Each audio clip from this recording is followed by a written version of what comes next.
la vida en el cielo.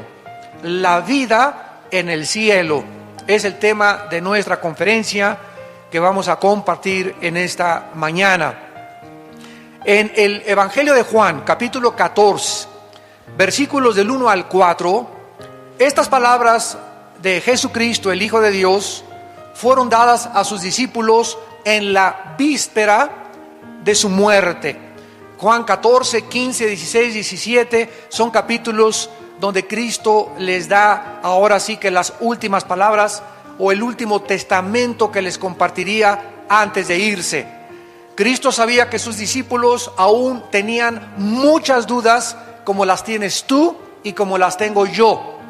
Y aun cuando Cristo había hecho milagros y había hecho cosas increíblemente maravillosas, como sacar demonios, sanar enfermos, darle vista a los ciegos, caminar sobre el agua, resucitar a los muertos, Él sabe que en nuestra naturaleza aún persiste la incredulidad, la duda, la incertidumbre.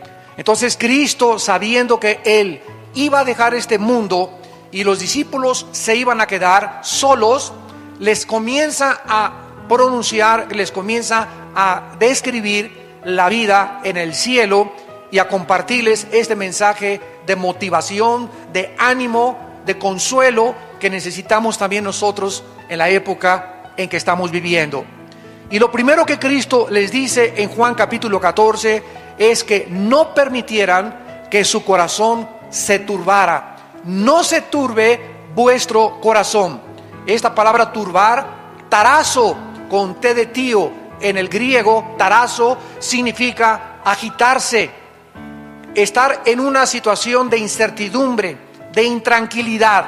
En otras palabras, no permitamos, en primer lugar, que ningún acontecimiento en el mundo, guerras o rumores de guerras, caída o levantamiento del petróleo, caída o levantamiento del dólar, tsunamis, terremotos, crisis económicas, no permitamos que ninguna situación a nuestro alrededor nos quite la paz.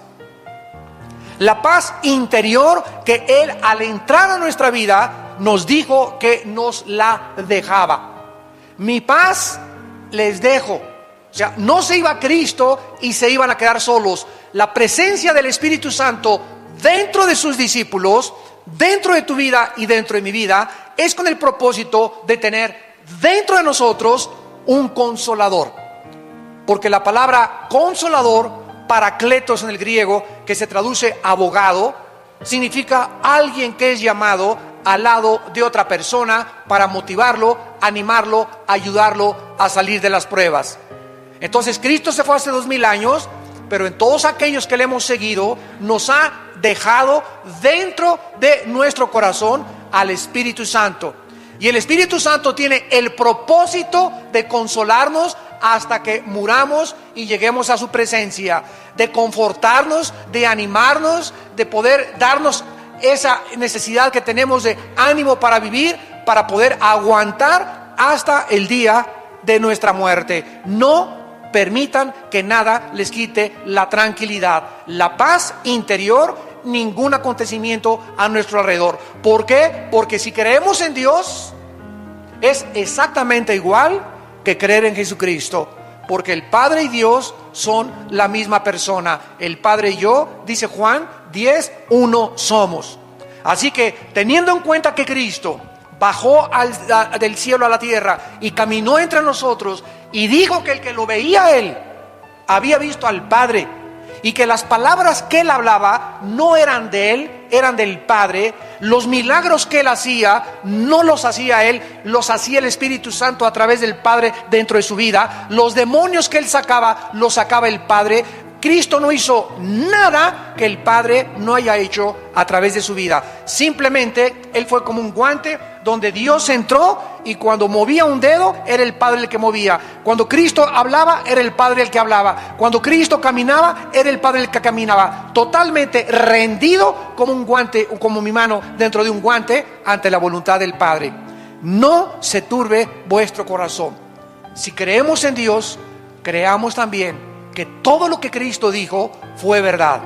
Ahora en el versículo 2 al 4, comienza Cristo a describirles que en la casa de su Padre, y sabemos que el Padre vive en el tercer cielo. Vamos a ver más adelante que hay 3 cielos en la Biblia: el cielo atmosférico, número 1, 2, el cielo cósmico de los planetas y las galaxias, y número 3, el tercer cielo, donde hay un trono, donde Isaías, donde el apóstol Juan vieron a Dios sentado en un trono en el tercer cielo, gobernando todo el universo que Él creó. Así que Cristo está describiéndonos que en el tercer cielo, no en el cielo atmosférico, no en el cielo galáctico, sino en el tercer cielo hay muchas habitaciones. ¿Ustedes se han hospedado alguna vez en el hotel Fiesta Americana, o en el hotel Maya Palace de Acapulco, o en el hotel Princess de Acapulco, o en Las Brisas, o en algún hotel así como jamás los han visto en la costa francesa, en la Riviera Francesa, o en Las Vegas, por ejemplo, también, donde están los mejores hoteles del mundo, y que entras y ves persianas increíblemente tejidas, candelabros franceses, tapetes persas, una iluminación maravillosa, unos jardines botánicos que dices, Dios mío, cuántos miles de dólares les costarán, una cama donde llegas y casi flotas en la cama, aire acondicionado, te dan tu bata, te dan aire acondicionado, te dan todo, y decimos, ¿verdad, Señor, que aquí nos agarre el rapto? Bueno, si nosotros pudiéramos imaginarnos el confort que podemos encontrar en el mejor hotel donde tú te hayas hospedado, imaginémonos cómo va a ser la habitación que vamos a tener en el cielo. Y de eso se trata este mensaje, cómo vamos a vivir y cómo es el cielo. Entonces, hay muchas habitaciones en el cielo para nosotros. Y Cristo dice, si así no fuera, o sea, si no hubiera muchos lugares donde vamos a vivir en el cielo, entonces Él nos lo hubiera dicho. Pero nos los está diciendo para que creamos que es verdad sus palabras. Entonces Cristo les dice a los discípulos que Él iba a dejar este planeta con el propósito simplemente de prepararnos nuestra habitación. En el antiguo judaísmo, cuando un muchacho le pedía la mano a su novia, el muchacho se separaba 6 meses, 1 año de la novia, y tenía que irle a preparar a la novia la habitación, el lugar donde iban a vivir, para que cuando ya pudieran, después del desposamiento, casarse. Por ejemplo, José y María, la madre de Cristo, estaban desposados, o sea, comprometidos. No estaban casados legalmente, estaban comprometidos. Y mientras él estaba comprometido con María, él tenía la obligación de prepararle un lugar a María. Entonces, es exactamente este retrato el que Cristo toma. Él ha ido al cielo a preparar el lugar para que cuando resucitemos y vayamos con Él, podamos nosotros saber que durante todo este tiempo, estos 2000 años, ¿qué está haciendo Cristo sentado a la diestra del Padre, viviendo para interceder por nosotros? Y al mismo tiempo, imagínense, 2000 años preparándonos una cama, preparándonos un cuarto, preparándonos una mansión, preparándonos, ni nos vamos a imaginar las flores que vamos a ver, las luces que vamos a ver del lugar que Él nos está preparando. Y si me fuere, dice Cristo, y os preparar el lugar, entonces quiero que sepan que voy a regresar. Vendré otra vez. Ya vino la primera vez, nos promete que va a regresar la segunda vez. Y cuando Él venga la segunda vez, viene a tomarnos. Esta palabra tomar, paralambano, en el griego, paralambano significa casi arrebatarnos o tenernos cerca de Él. Viene por nosotros, viene a tomarnos para que a donde Él, desde el momento de nuestra resurrección, esté, nosotros estemos por toda la eternidad con Él. ¿Y sabéis a dónde voy? ¿A dónde fue Cristo? A la casa de su Padre. Entonces sabemos el camino. ¿Cuál es el camino para llegar a Dios? La persona de Jesucristo, porque Él dijo, yo soy el camino, yo soy la verdad y yo soy la vida. Existen miles de ateos en el mundo que creen que con la muerte se acaba la existencia del ser humano. por lo que simplemente viven para esta vida, jamás pensando en la eternidad. Los ateos dicen es que el universo es eterno. Todas las cosas han estado como están y seguirán como están desde que las cosas existen, cuando los mismos principios de la primera y la segunda ley de la termodinámica, para que se lo expliques a tu maestro ateo, los principios de las leyes físicas de la termodinámica niegan que el universo pueda ser eterno. El universo tuvo un principio, dice la Biblia, en el principio Dios creó los cielos y la tierra. Y si hubo un principio, tiene que también haber un final. Las mismas leyes del universo nos muestran que el Sol está perdiendo millones de toneladas masa por segundo. Todo tiende al deterioro, todo se está descomponiendo, todo tiende a marchitarse, a descomponerse, a degradarse. Es la ley que se llama también en la física de la entropía. Entonces, las personas que no tienen la esperanza de poder volver a vivir, viven para esta vida. No tienen ninguna seguridad, no tienen ninguna esperanza, no tienen ningún destino, simplemente vivir para esta vida. Sin embargo, Dios nos mandó a Jesucristo a enseñarnos en Juan capítulo 5, versículo 28 al 29, que están muy equivocados. Que Jesucristo, que bajó del cielo, nos dice estas palabras, Juan 5, 28. No se maravillen de esto, porque vendrá hora cuando todos los que están en los sepulcros oirán su voz, y los que hicieron lo bueno saldrán a resurrección de vida, mas los que hicieron lo malo a resurrección de condenación. Vemos pues que solo hay dos lugares después de esta vida. No hay reencarnación como inventaron los filósofos, los budistas, los maometanos, los lamas de la India, del Tíbet. No hay reencarnación. No vamos a regresar a meternos a una cucaracha, ni a una vaca, ni a un chango para seguir evolucionando. Es curioso, a propósito de la reencarnación, que la filosofía de donde surgió la reencarnación, la India, sea la nación más pobre del mundo. Se supondría que después de tantas y miles de reencarnaciones era para que ya hubieran evolucionado. Sin embargo, en la India siguen adorando a los ratones, a las ratas. La gente come en la India junto a los ratones y los deja que coman su comida porque son sagrados. Las vacas son sagradas, y así es el retraso cultural y el paganismo de alguien que inventó y que surgió de esa área geográfica de que existe la reencarnación. Y los tontos en el occidente se lo creyeron. No hay transmigración de las almas, no existe el limbo, un lugar que inventa una religión, que si tú no bautizas a tu niño chiquito se va al limbo de donde lo sacaron. No, ni siquiera está en la Biblia del Mormón, ni en la Biblia de los Testigos de Jehová, ni en la Biblia católica. Es un invento que se sacaron de la manga. Cuando tú a un niño no lo bautizas, dice la Biblia, se va al cielo. No existe tal cosa como un lugar que se llama el limbo. No existe, en cuarto lugar, el purgatorio, un lugar intermedio donde aquellos que pecaron se van al purgatorio a purificar sus almas, si es que se les dan las famosas misas gregorianas.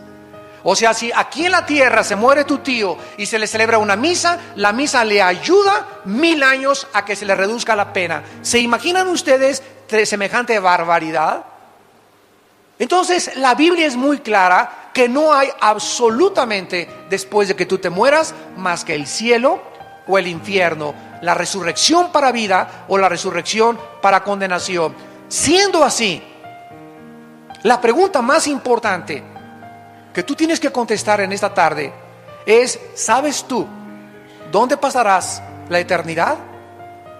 ¿Sabes tú que saliendo ahora de este lugar puedes caer muerto, un embolio, un ataque al corazón?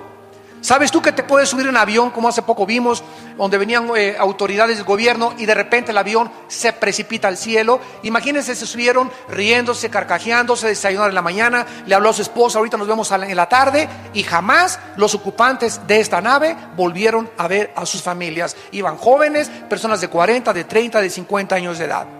¿Por qué? Porque ninguno de ellos se imaginó que esa era la forma en que iban a terminar y que iban a presentarse delante de Dios. Los niños se mueren, los adultos se mueren, los jóvenes se mueren, los viejitos se mueren. ¿Sabes tú que en el día de tu muerte no hay otra esperanza? ¿No hay otra oportunidad? Dios te da en este momento que tú estás oyendo este mensaje la oportunidad de arrepentirte de tus pecados y de venir a la cruz y entregarle tu vida a Jesucristo. Vamos a ver los lugares que la Biblia menciona que sí existen en el mundo invisible. En primer lugar, en el Antiguo Testamento se menciona la palabra hebrea Sheol. Sheol, que significa en el hebreo lugar de la sepultura o lugar de los muertos. Todos los muertos en el Antiguo Testamento iban al Sheol, y así lo revelaron los profetas del Antiguo Testamento. ¿Qué cosa era el Sheol? Nadie sabía. Únicamente que todos los espíritus, tanto de los buenos como de los malos, descendían al centro de la tierra, porque el Sheol se encontraba en el centro de la tierra. Por ejemplo, dice el libro de los Números, Coré se rebeló contra el pastor y todos los que lo siguieron, los rebeldes, fueron tragados al Sheol vivos. O sea, con todo y cuerpo, con todo y anillo de casado, con todo y la corbata, cayeron y se fueron directamente al Sheol, al centro de la tierra. Entonces, este era el lugar donde todos los espíritus humanos, después de la muerte, descendían a esperar a que Jesucristo muriera en la cruz del Calvario. Cristo baja a la tierra, y cuando se traduce la Biblia del hebreo al griego, esta versión y esta traducción del hebreo al griego se llamó la Septuaginta. Cuando se tradujo la palabra Sheol al griego, se usó la palabra Hades con H, Hades. Y Cristo en Lucas capítulo 16, versículo 19 en adelante, les cuenta una historia a la gente de a su alrededor respecto al mundo invisible, al Sheol, que ahora era el Hades, y les dice cómo era este lugar. Cristo les dice que dos personas murieron. Uno era incrédulo, el otro era un pobre mendigo llamado Lázaro.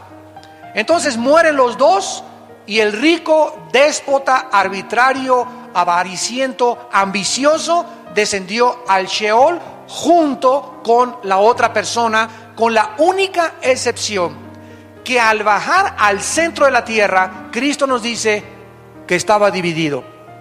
O sea, nunca los espíritus humanos que descendieron en el Antiguo Testamento estaban junto con los espíritus humanos de los justos.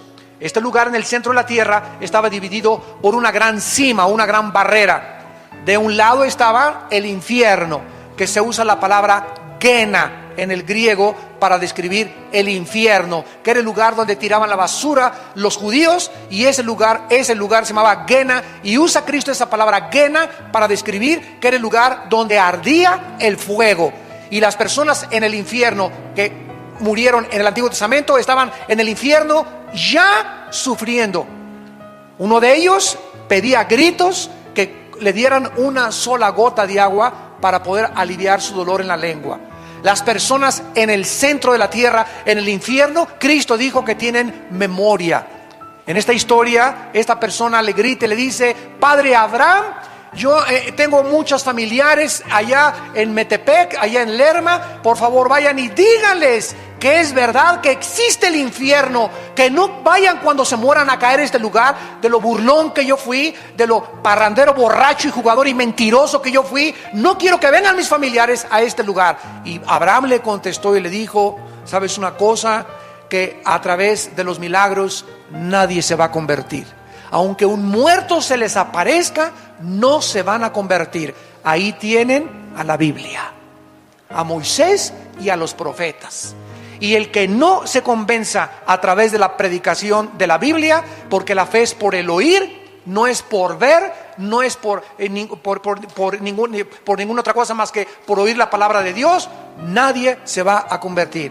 Esta fue la manera que Dios escogió y diseñó para que entráramos al cielo, creyendo la predicación del Evangelio de la gracia de Dios, de Jesucristo. Entonces el Hades, que se tradujo del Sheol, el Señor Jesucristo reveló que estaba dividido en dos partes. En un lado estaban los condenados y en el otro lado estaban los justos, desde Adán, Moisés, Abraham, Isaac, Jacob, José, Daniel. Todos se encontraban en el lado del seno de Abraham. Así se le llama, y también se le llama el paraíso. Entonces esta palabra, dice la Biblia, es la que se usó para describir este lugar. Muy bien, cuando Cristo muere, Él desciende al Hades, al centro de la tierra. Su cuerpo de Cristo se queda en la tumba. Ahí se quedó su cuerpo de Cristo, porque su cuerpo no había sido aún glorificado, y bajó en espíritu al centro de la tierra. Su espíritu se salió de su cuerpo y bajó al centro de la tierra, al Hades.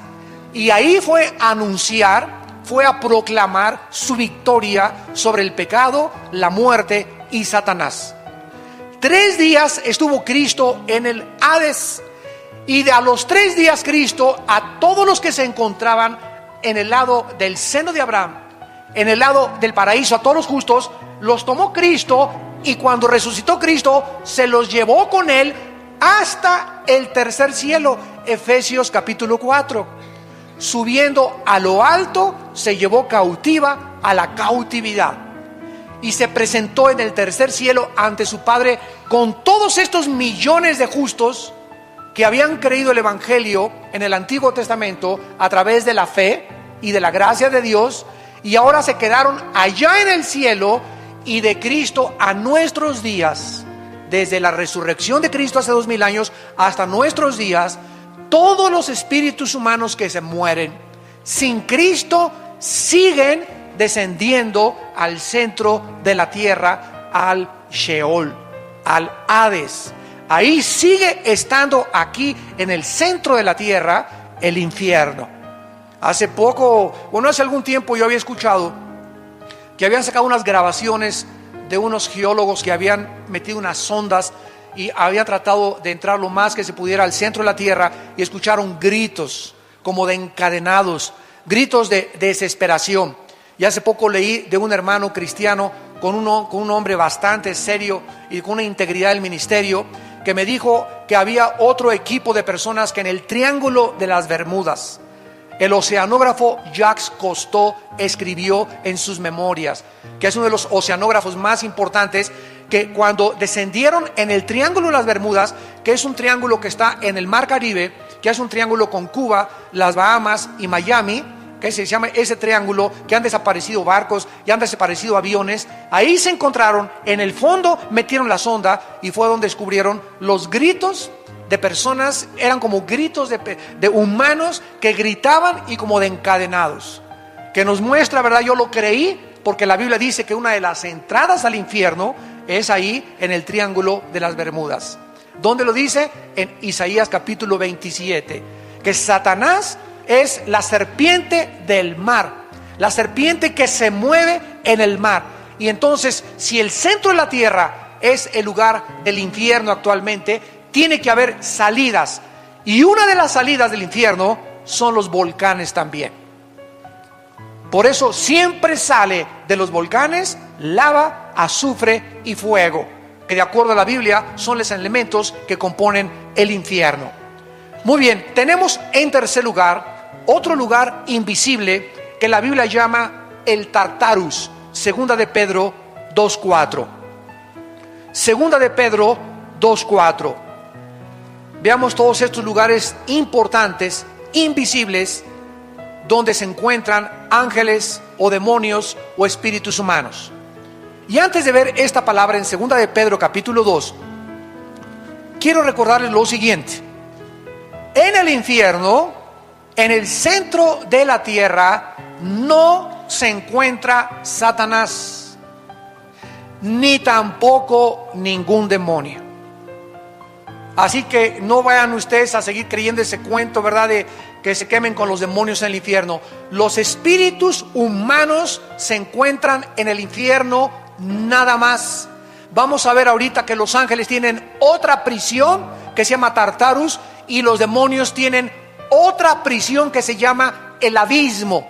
Y son totalmente palabras diferentes en su etimología, y también la descripción que la Biblia hace es diferente del infierno. Así que vamos por orden. En el infierno ahorita no hay más que espíritus humanos. A lo mejor ahí está tu tío, o tu abuelo, o tu padrastro, o tu papá, o tu exesposo, o tu exesposa, o algún hijo tuyo que se murió sin Cristo. Yo no sé, pero solo se encuentran ahí espíritus humanos. El Tartarus, en 2 de Pedro capítulo 2 versículo 4, se tradujo infierno de una forma equivocada. Porque si Dios no perdonó a los ángeles que pecaron, sino que arrojándolos al Tartarus, y los traductores lo pusieron como infierno, cuando la única palabra que se traduce infierno es el Gena. ¿Cómo sabemos esto? Lo vamos a ver adelante. Dios no perdonó a los ángeles que pecaron, los arrojó al Tartarus, así dice el original griego. Y vean lo que dice: a prisiones de oscuridad para ser reservados al juicio.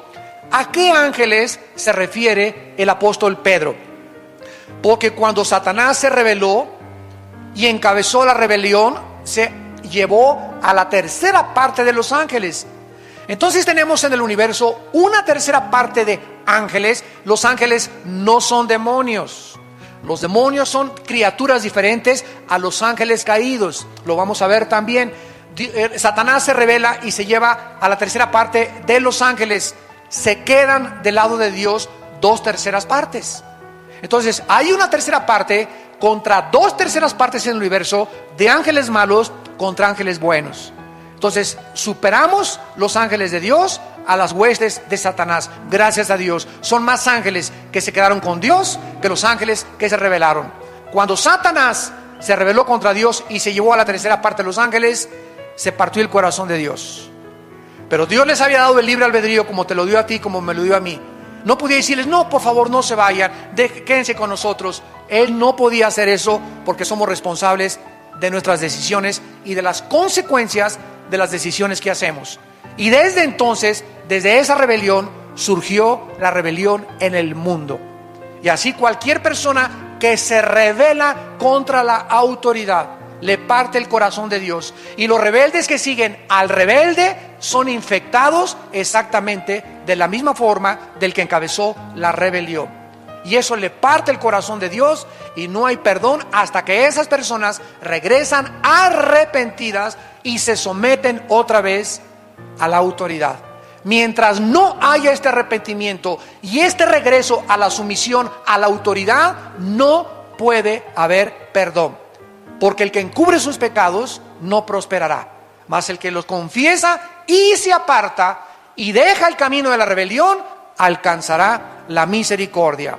Esto no quiere decir tampoco que a los rebeldes les vaya bien o les vaya mal inmediatamente. Hay muchos rebeldes que prosperan, como Esaú, como Judas, que Dios los deja que vayan y que vayan y que vayan y que vayan. Cuando de repente menos lo esperan, ¿verdad?, cae el juicio de Dios. Pero el hombre no puede ser engañado. Lo que nosotros sembramos tenemos que recoger. Veamos pues este lugar de los ángeles que pecaron y no son los que cayeron con Satanás. Porque si todos los ángeles estuvieran ya en las prisiones, Apocalipsis 12 dice que en la última guerra final peleará Miguel y sus ángeles contra Satanás, el dragón, y sus ángeles. Entonces, de esa tercera parte que se rebeló contra Dios, hay otro grupo de ángeles que después de esa rebelión pecaron otra vez contra Dios, pero de una forma todavía mucho más grave, donde Dios los tuvo que sacar del espacio y meternos a este lugar que se llama el Tartarus, para que esperaran el juicio. Y estos ángeles son los ángeles de Génesis capítulo 6, que son los que vieron mujeres humanas y de alguna forma se mezclaron con las mujeres humanas. No sabemos qué tipo de mezcla hubo.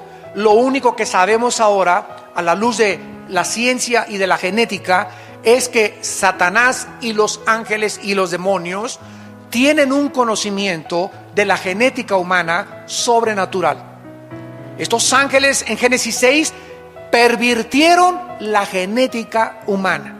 ¿Cómo lo sabemos? Porque versículos más adelante, versículo 4 y 5 de Génesis 6, nacieron de repente gigantes de 4 o 5 metros de estatura.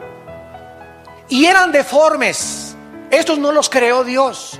Hubo una deformación genética donde estos gigantes medían 4 o 5 metros y tenían 12 dedos en las manos y tenían 12 dedos en los pies, de acuerdo a 2 de Samuel capítulo 21.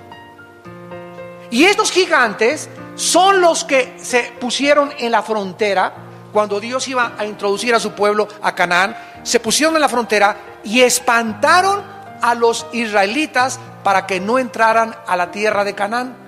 Y cuando mandó Moisés 2 espías para poder entrar a Canaán, regresaron los espías.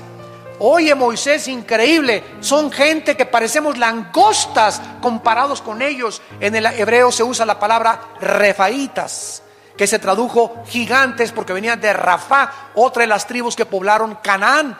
Casi todo Canaán eran gigantes. Los somsomeos, los rafaitas, bueno, todo estaba poblado casi de gigantes.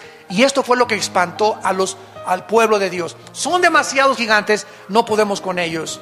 Cuando más adelante, ¿se acuerdan ustedes de David?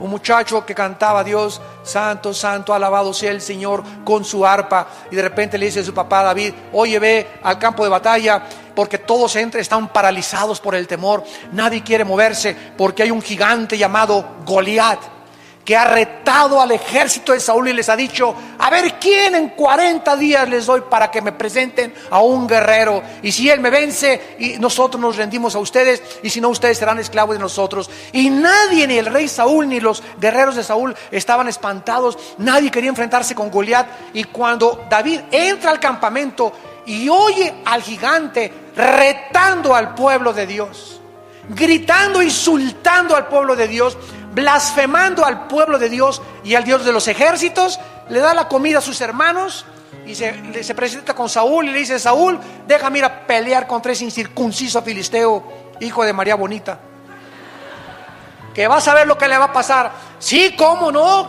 David, bueno, ya ahorita recurrimos a ti como última esperanza, pero ponte tu armadura. No, qué armadura ni qué nada. Yo no necesito ninguna cosa humana. Este pleito es espiritual. Este pleito no es de lanza contra nada, Señor. Tú en el pasado, los osos querían a tus ovejitas morderlas, y yo agarré la onda y maté al oso y maté al león. A esta onda, que la sé mejor manejar que la espada y que la lanza, va a ser contra ese incircunciso. Yo voy a él en el nombre de Jehová de los ejércitos. Y David se enfrenta a Goliat y le clava la piedra exactamente en el lugar vulnerable que tenía y que no lo tenía protegido. Desde entonces todos los cascos militares los hicieron así, protegiéndoles la frente. Y eso es verdad, ¿eh? Todos se acordaron de Goliat. Entonces vemos, ¿verdad?, de qué forma es David. Y Goliat tenía 5 hermanos, de acuerdo a 2 de Samuel 21. Y ustedes leen la vida de David. David fue el hombre que mató al primer gigante y que acabó con todos los gigantes. Y es interesante que David, cuando se acercó a Goliat, juntó 5 piedras. 5 es el número de la gracia. En otras palabras, cuando David se enfrentó a gigante, dijo esto cuando metió las 5 piedras: si me salen los 4 hermanitos, a los 4 me los echo también. Fue profética la batalla entre Goliat y David. Los gigantes habitaron durante 1000 años, de acuerdo a la Biblia. 1000 años poblaron el planeta Tierra los gigantes. ¿Quién cargó las pirámides de Egipto? Que pesan 2,5, 6 y 8 toneladas cada una. ¿Quién pudo haber puesto las pirámides que están orientadas a los signos del zodíaco en el cielo? Tanto las pirámides de Egipto como las pirámides de Teotihuacán y las de los mayas están orientadas, y cuando sale el sol tienen el equinoccio perfecto de acuerdo a la astronomía. ¿Quién les reveló? Escuchen esto. No existe ningún historiador, ningún paleontólogo, arqueólogo que nos pueda decir quién construyó las pirámides, ni la edad de Keops, Kefren y Miserino, las principales pirámides de Giza. ¿Por qué? Porque no se sabe quién las construyó ni cómo las construyeron. Las personas que las hayan construido, cómo cargaron una piedra de 2,5 toneladas y la llevaron. Bueno, han hecho, ¿verdad?, experimentos con troncos, poniendo las piedras. ¿De dónde las trajeron? ¿Cómo es posible que la piedra caliza que tiene las pirámides no se haya, es como un impermeabilizante increíble que le pusieron? Pero lo que más ha impresionado a los científicos, que permanece como uno de los misterios de la historia humana, es que ¿quién les reveló a los que construyeron las pirámides de Egipto? Escuchen, estamos hablando de hace más de 10,000 años. De hace más de 10,000 años. Pues no que veníamos de los cavernarios. No que el cavernario Galindo fue el primer cavernario. No que el hombre Piltdown, que el hombre Cromañón, y que fuimos evolucionando. Oigan, estamos hablando que hace 10,000 años las personas que construyeron las pirámides, igual que los mayas, tenían un conocimiento mucho más grande de la astronomía y de las matemáticas que en el siglo XXI. ¿Quién les reveló ese conocimiento astronómico? No tenían telescopios. ¿Quién les reveló ese conocimiento de los signos del zodiaco y de la orientación de los signos del zodiaco hacia el espacio? La Biblia nos muestra, ¿verdad?, que hubo influencia de esos gigantes. Y esos gigantes tenían conocimiento satánico.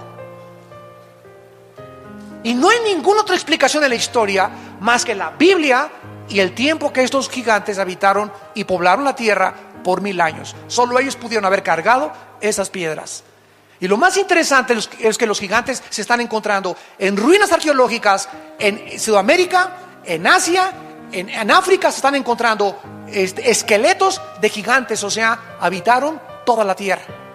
Y habitaron antes del diluvio y después del diluvio. Veamos pues que estos ángeles que se mezclaron en Génesis 6 con las mujeres fueron lanzados al Tartarus, y nos lo confirma el libro de Judas, que está antes de Apocalipsis. ¿Están aprendiendo algo? Más les vale.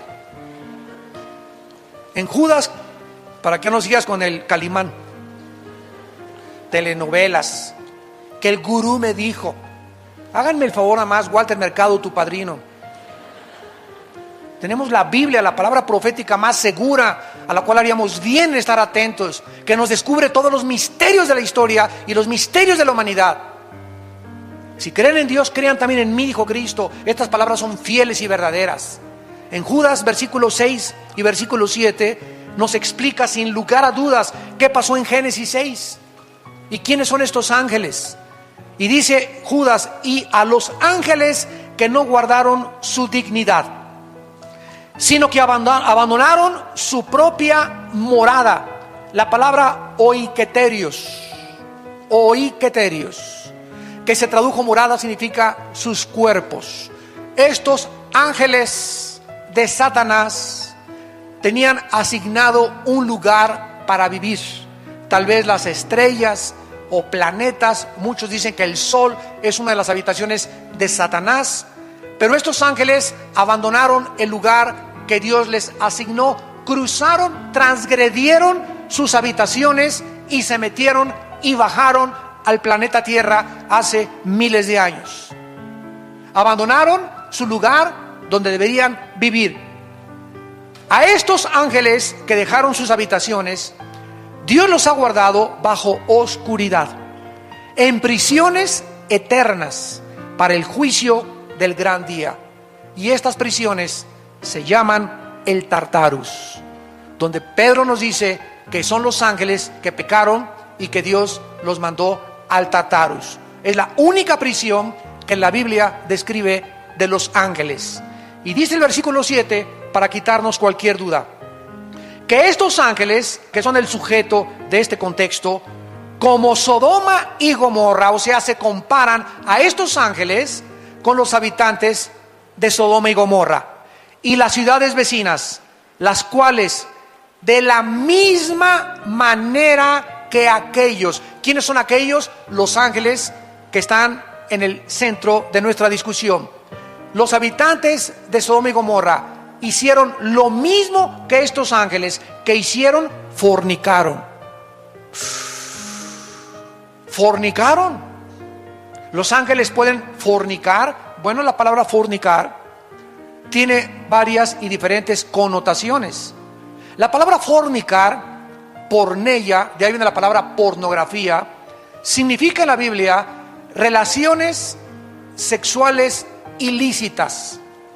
Dios creó el sexo y solo Dios puede determinar y autorizar dónde, cuándo y cómo podemos usar el sexo.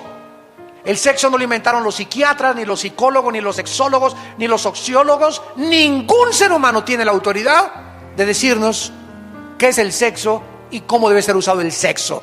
Así que si alguien te dice que tú eres hombre y te vistes de mujer y los sexólogos te dijeron que está bien, son unos mentirosos, porque ellos no inventaron el sexo. Si tú no naciste hombre y te ves en el espejo y tienes el órgano masculino, entonces es que eres hombre. Y si tienes una mentalidad diferente, es que tienes un tornillo flojo en la mente, porque no eres mujer, eres hombre. Y necesitas arrepentirte, cambiar tu vida y creerle a Jesucristo. Y de eso se trata. ¿A quién le creemos? ¿A los sexólogos? ¿A los psiquiatras? ¿O le creemos a la palabra de Dios? Esto es lo que significa relaciones sexuales ilícitas. Ahora, ya casados, dice la Biblia que el hombre que deja a la mujer o la mujer que deja al hombre y comete adulterio es fornicación. Relaciones con animales es fornicación. Hombre con hombre es fornicación. Mujer con mujer es fornicación. El sexo solo puede ser usado dentro de la esfera y de la dimensión del matrimonio. Antes de casarte es fornicación, con animales es fornicación, con tu novio es fornicación, hombre con hombre es fornicación, mujer con mujer es fornicación, y todo lo que no sea dentro del matrimonio, y matrimonio entre Adán y Eva, no entre Jorge y Pepe, ni entre Lupita y Carmelita, sino entre un hombre y entre una mujer. Es la única forma de poder usar el sexo. Ahora, si estos ángeles cometieron algún ilícito sexual, ¿cómo pueden ellos haberse relacionado? ¿O qué acaso los ángeles tienen esperma? Porque en algún lugar de la Biblia se nos dice que no se pueden reproducir. No son como nosotros, que como conejos, ¿verdad?, estamos produciendo y produciendo y produciendo, etcétera, etcétera. Los ángeles, la cantidad de ángeles que Dios creó, ya no hay más ni menos. No hay angelitos ni angelitas tampoco. No hay ángeles del sexo femenino. Todos son del sexo, del género masculino. Pero si no se pueden reproducir, entonces, ¿cómo está? ¿Verdad? Todos estos misterios son interesantes. Bueno, vamos a explicar esto.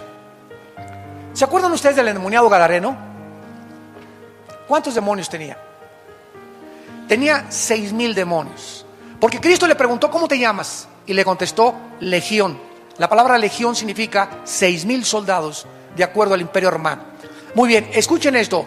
Estos demonios conocían también el cerebro y le conocen las neuronas del cerebro. Estamos hablando de hace 2,000 años, cuando ni la genética, hasta 1860, por Gregorio Mendel, fue descubierta, las leyes de la herencia. Estos demonios hace 2,000 años sabían qué neuronas del cerebro son las que controlan los ojos, los oídos, las cuerdas vocales. Todo, absolutamente, los demonios estaban manejando, se metieron a los controles del ser humano aquí en el cerebro y comenzaron los músculos. Tenía el Gadareno fuerza como de un gigante, una fuerza que rompía las cadenas. Los demonios le dan fuerza al ser humano. ¿Por qué? Porque cuando un demonio entra al cuerpo humano, el demonio sabe cómo operan los músculos, cómo operan los ojos, cómo mover las cuerdas vocales. Hablan los endemoniados con una voz que no es la de ellos. Alteran el tono de las cuerdas vocales, los ojos. Increíblemente estamos apenas descubriendo la maravilla del ojo, de los oídos. Todo lo tienen ellos conocido desde hace miles de años. ¿Y qué es lo que están haciendo ahora los ángeles caídos y Satanás? Planeando clonaciones humanas para volver otra vez a traer a este mundo monstruos. Y comenzaron con Frankenstein en los 60s. Yo veía a Frankenstein en los 60, era niño y no dormía en 3 días. Ahora ven a Frankenstein los niños y se echan de carcajadas enfrente de él, comparado con Godzilla y con las monstruosidades increíbles que ahora ha producido Hollywood. Ya aparece Frankenstein, Pinocho con los monstruos de ahora. Ya vas a las películas y todos son demonios, apariciones, etcétera, etcétera, porque el diablo está preparando a los niños para los monstruos que van a comenzar a surgir y las clonaciones genéticas entre animales y hombres que aparecen en Apocalipsis capítulo 9. Está preparando a nuestros hijos para que cuando aparezcan se rían enfrente de ellos y los vean como algo absolutamente normal. Muy bien, si los demonios y Satanás tienen la característica de poder conocer nuestros genes, las neuronas de nuestro cerebro, nuestro sistema nervioso, nuestro sistema muscular, etcétera, etcétera, pueden también los demonios meterse al esperma. En un esperma de los 500 millones que existen o 600 que salen en cada eyaculación de un varón, un solo esperma entra para la ovulación y para la fertilización, para que se produzca un ser humano, que se llama cigote, feto y después ya bebé.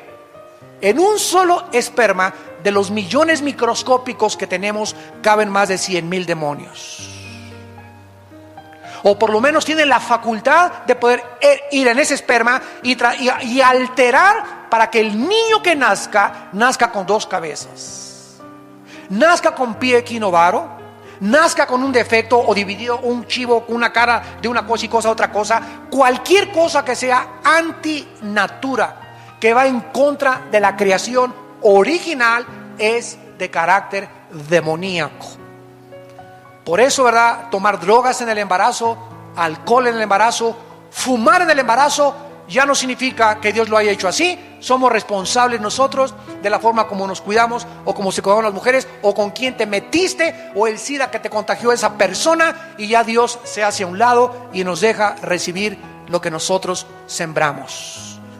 Y ninguno podemos culpar a Dios de lo que ha sucedido en el mundo, porque es la obra de nuestras propias decisiones y nuestro libre albedrío. Estos ángeles que se mezclaron con las mujeres humanas no necesariamente les comunicaron su esperma, porque ya vimos que no se pueden reproducir, pero lo que hicieron estos ángeles a la luz de la genética del siglo XXI es que alteraron los genes de las mujeres humanas. Satanás tiene la facultad de poder alterar los genes.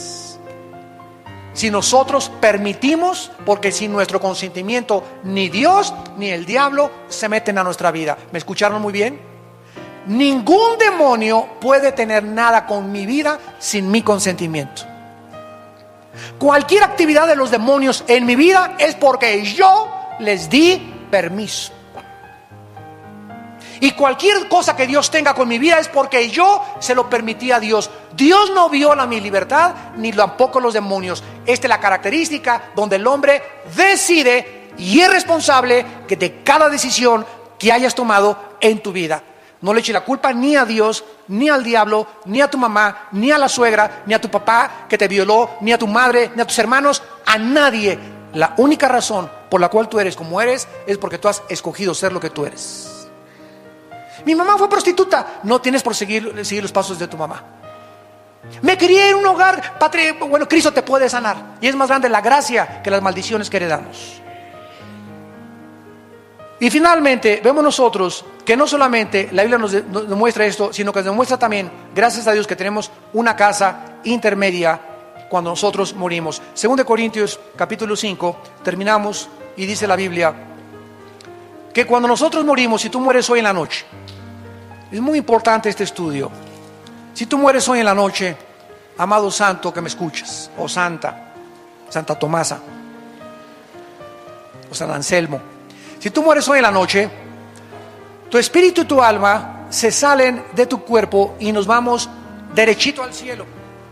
Los ángeles de Dios vienen a recogernos.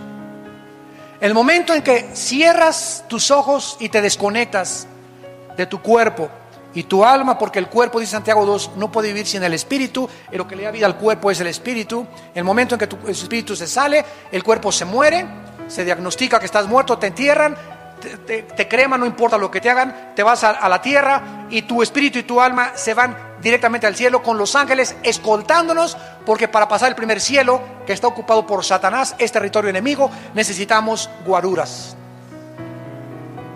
que nos escoltan para poder, y se hacen a un lado los demonios, porque van los ángeles que son más poderosos que los ángeles caídos, para llevarnos a la presencia de Dios. Cuando estemos allá en el cielo, se nos va a dar un cuerpo intermedio.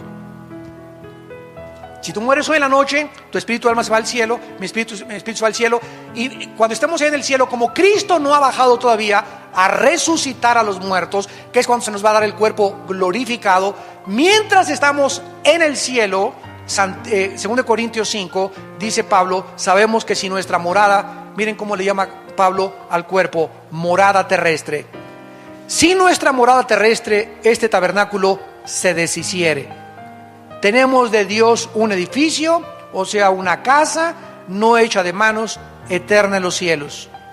Por esto también gemimos, deseando ser revestidos, o sea, vueltos otra vez a vestir de aquella nuestra habitación celestial, pues así seremos hallados vestidos y no desnudos, porque asimismo los que estamos en este tabernáculo o en esta casa o en este envase gemimos con angustia porque no quisiéramos ser desnudados.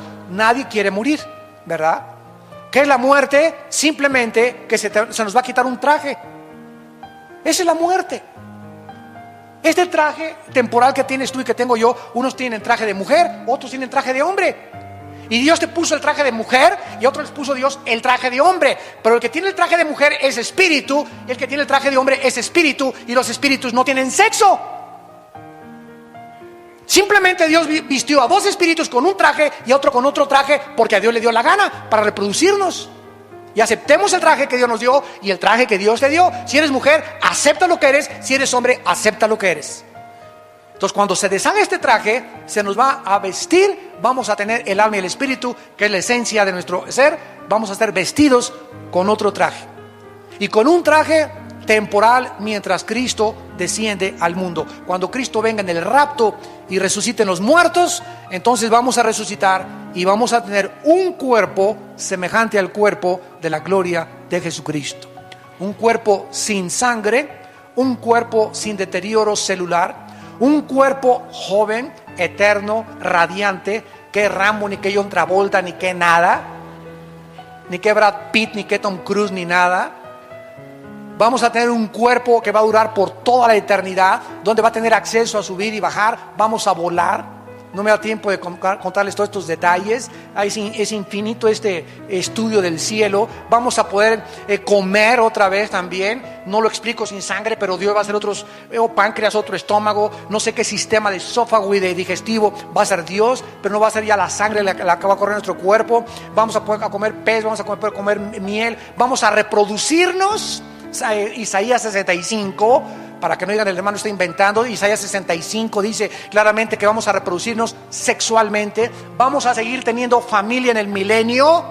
Muchachas, no se apuren. Muchachos, tranquilo, sereno moreno, hay chance todavía. Así que no se coman la torta antes de tiempo. Y todas estas cosas están prometidas para aquellos que en esta mañana le han entregado su vida al Salvador. Si tú en esta mañana no tienes a Jesucristo, yo te ruego en el nombre de Dios, por las misericordias de Dios, por la verdad que tú puedes, saliendo este día, o a lo mejor hoy es la última vez que Dios te ha hablado en tu vida, no endurezcas tu corazón. Está de por medio tu eternidad. No vas a poder tener otra oportunidad tal vez como la que Dios te da hoy. Hoy es el día aceptable, hoy es el día de tu salvación. Entrégale tu vida a Jesucristo y acepta por la fe el perdón de tus pecados y prepárate para el día de tu muerte. Oremos. Padre, gracias por tu palabra. Tu palabra nos dice, Señor, que el apóstol Juan vio un cielo y una tierra nueva, porque el primer cielo y la primera tierra pasaron y el mar ya no existía más. Y oí una gran voz del cielo que decía: he aquí el tabernáculo de Dios con los hombres. Él morará con ellos Ellos serán su pueblo y Dios mismo estará con ellos como su Dios. Enjugará Dios toda lágrima de los ojos de ellos y ya no habrá muerte, ni habrá más llanto, ni clamor, ni dolor, porque las primeras cosas pasaron. He aquí yo, dice el Señor, hago nuevas todas las cosas, porque estas palabras son fieles y verdaderas. Yo soy el primero y yo soy el último, el alfa y el omega, el principio y el fin. Al que tenga sed, yo le daré gratuitamente de la fuente del agua de la vida, y el que venciere heredará todas las cosas, y yo seré su Dios y él será mi hijo.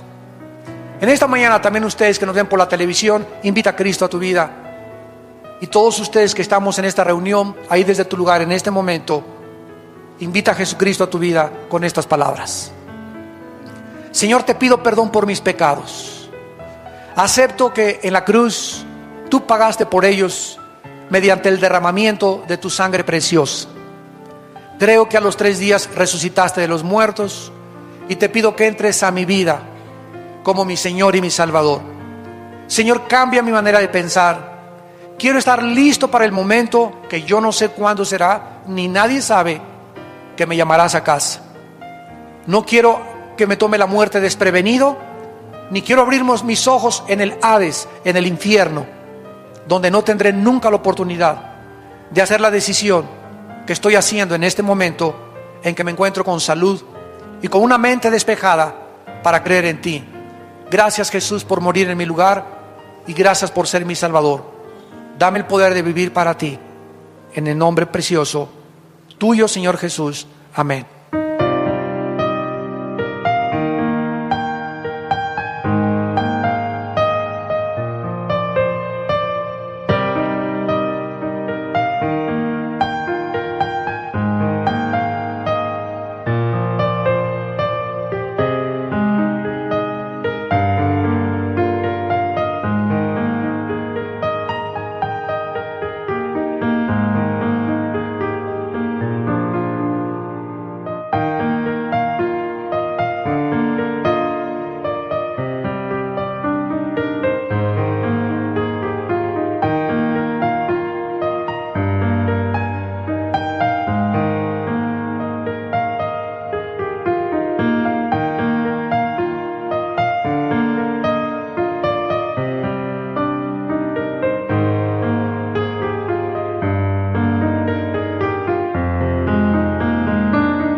se queda. Tu piel me provoca, mi alma te toca, mi voz invoca, tu luz sofoca, la noche suspira, mi mente conspira, tu sombra delira, mi calma se vira, vértigo de seda, mi pecho en caída, tu culpa metida, mi fe rendida, cada paso te nombra, mi alma en la sombra, tu beso me asombra, mi calma se alfombra.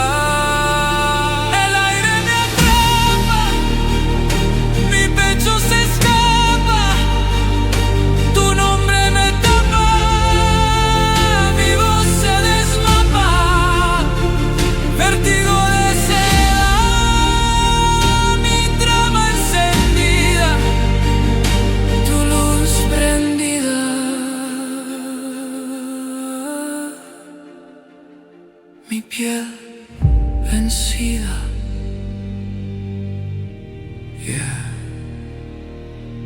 vértigo de seda, mi alma completa.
vértigo de seda,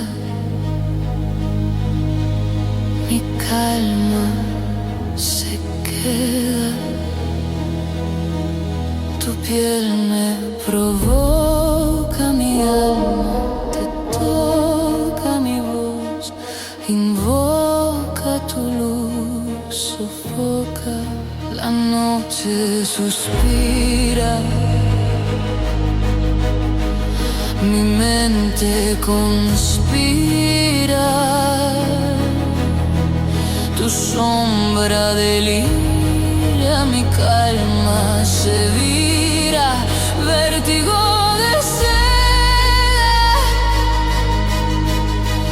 mi pecho en caída,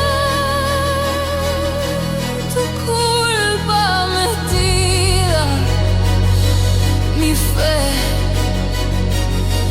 rendida. Cada paso te nombra, mi alma en la sombra, tu beso me asombra, mi calma se alfombra, el aire me atrapa, mi pecho se escapa, tu nombre me tapa, mi voz se desmapa.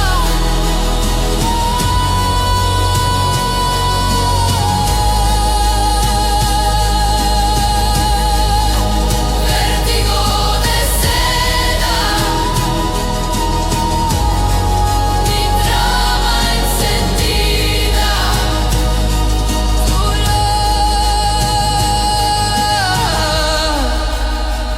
tu luz prendida, mi piel vencida, yeah. Vértigo de seda, mi alma completa.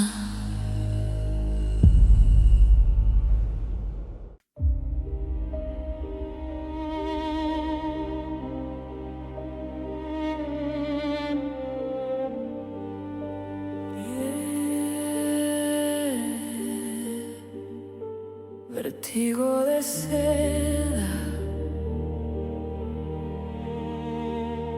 mi calma se queda,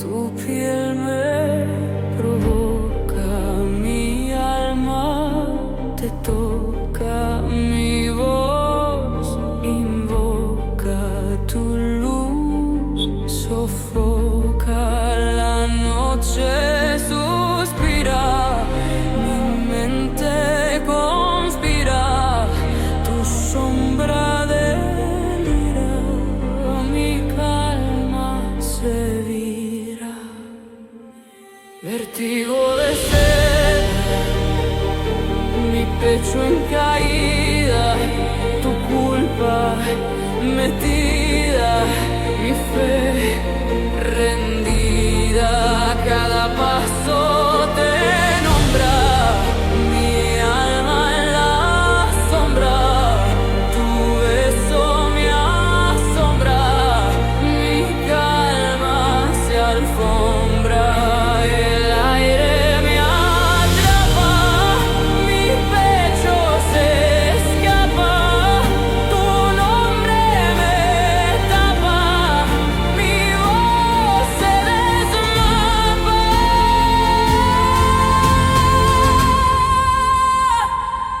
Vértigo de seda,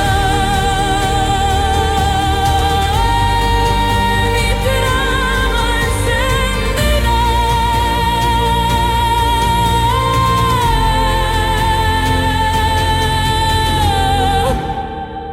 tu luz prendida, mi piel vencida,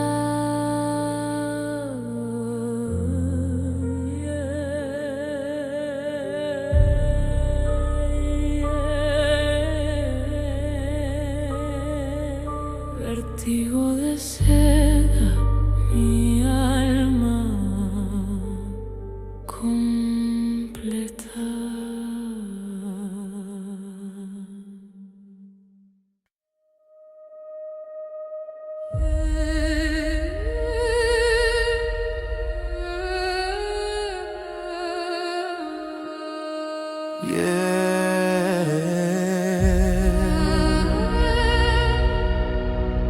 Vértigo de seda, mi calma se queda. Tu piel me provoca,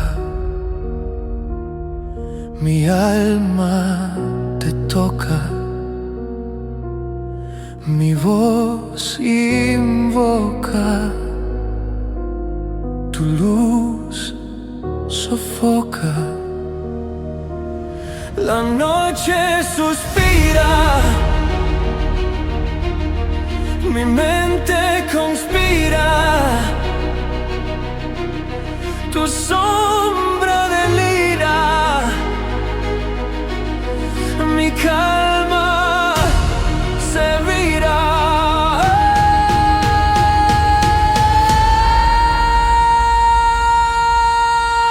Vértigo de seda, mi pecho en caída, tu culpa metida, mi fe rendida.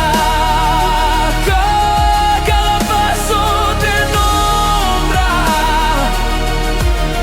mi alma en la sombra, tu beso me asombra. Mi calma se alfombra, el aire me atrapa,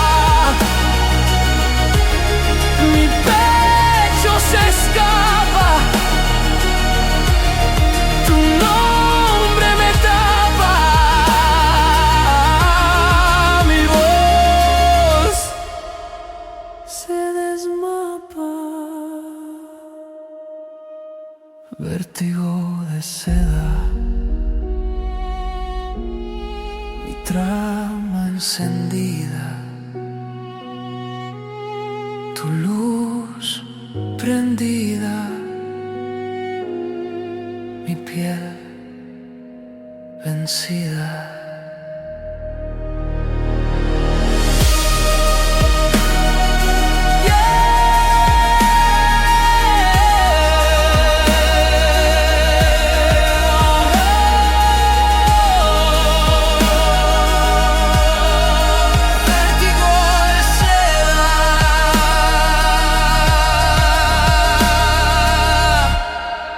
Mi alma completa.